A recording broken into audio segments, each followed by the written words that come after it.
Hey, I'm Natalie from Birch+Brass, and I'm here with our first DIY video to give you an awesome recipe for a natural general purpose cleaner that's super simple to make.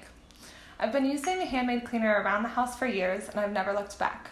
A good natural clean is one of the reasons that I started making our artisan soap in the first place. In this recipe, I'm going to be filling this jar, which is 1 quart, but you can adjust it up or down if you need to.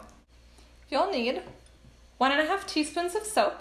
I'm using shredded Birch+Brass soap, and I dissolved it in hot water to use completely natural ingredients, but dish soap works great too.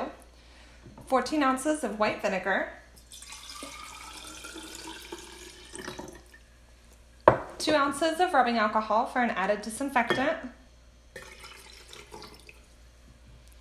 16 ounces of water, again, ours already has the soap in here,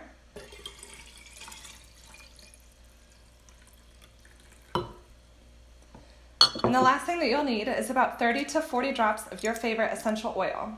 Tea tree is great for an added antibacterial boost, but today I'm using lemongrass and lavender because I cannot get enough of this scent from our latest limited edition soap. If you're using dish soap, the tip is to add it last to avoid creating lots of bubbles when filling your jar. Give it a good shake and you're ready to go. This cleaner is great to use all around the house. Some of my favorite places to use it are in the shower, on glass, tile, appliances, light switches, and cleaning the toilet. But I don't recommend using it on natural stone like granite or marble or on wood surfaces due to the acidic nature of vinegar. There are other cleaners for that. Now you can do all the cleaning with a natural cleaner that you made yourself.